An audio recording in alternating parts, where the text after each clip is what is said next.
Test. Male. Hello. All right. Action.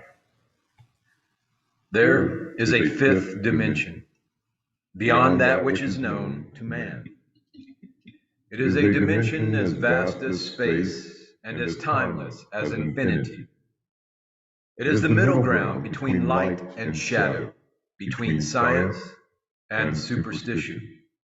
And it lies between the pit of man's fears and the summit of his knowledge. Pro. There is a fifth dimension beyond that which is known to man. It is a dimension as vast as space and as timeless as infinity. It is the middle ground between light and shadow, between science and superstition. And it lies between the pit of man's fears and the summit of his knowledge.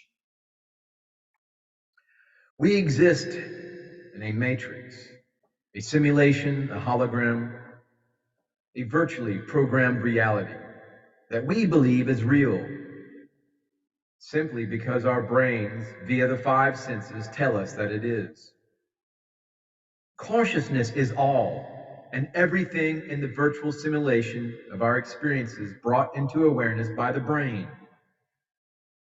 An electrochemical machine forever viewing streaming codes for experience and interpretation.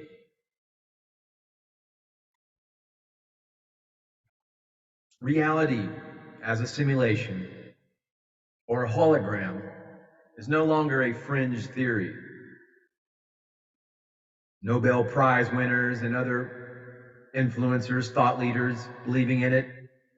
Elon Musk talking about it with the Sheikh of Dubai. All scientific discoveries start out as theories, some ultimately proven, some not. However, there is still the question of whether our universe actually exists. We may be simply living in someone's virtual reality simulation. Very hard to prove one way or another, but we're getting closer. I believe the proof of our existence within a civilization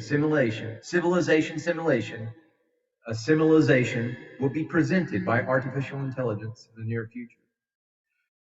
The theory that reality as we consciously experience it is not real goes back to the indigenous people who believe that we exist in a dream or an illusion.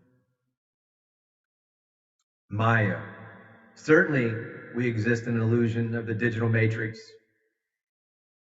the five senses, the lower animal nature, but time is an illusion. Therefore, so is everything else. The universe is a conscious hologram or simulation. Reality is projected illusion within.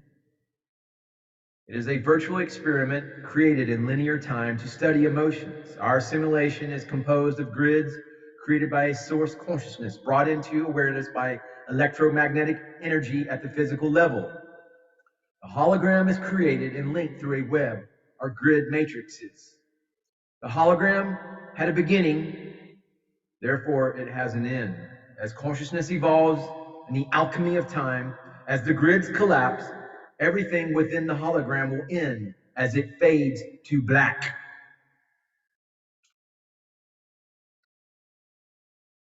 And I want you to understand that this moment comes for every person. When the dawn begins to break, when it does, we will move forward, and we will move toward the light instinctively. It is our nature to do so. The ascension process, the grand awakening of your heart, the activation of the fourth ray of your heart center, the cosmic heart of ascension. It is through this journey that begins our ascension. It is your surrender. Your higher power has answered your call for healing. Your emotional body contains the shadows of your undigested pain, your traumas, your deep wounds. No, you are not that trauma, that pain. You don't need to be crucified to the cross like the organized religion control freaks constantly run around talking about crucified Jesus, worshiping Jesus. It's all mudslinging. It's all dark negativity. The time has come to grow up, humanity. No one died for your sins on a cross. You are responsible for your own actions. Be brave, dear light workers, or if you're a light virus like myself, I self-identify as a light virus. You incarnated specifically during these necessary but turbulent times. This is a time of great transition. You must have courage to stand up against those agents of the control of the digital matrix that still exist, that try to like bludgeon you over the head with organized religion and crucify you to the cross and tell you that Jesus died for your sins. No, no. Those are dark. Those are the voices of darkness. And as the lotus rises on its stalk, unspoiled by the mud and water, by the mud and water of disinformation, by the mud and water of organized religion control freaks, as the lotus rises on its stalk, unspoiled by the mud and water, so the wise one speaks of peace and is unstained by the opinions of the world. Namaste. Namaskaram.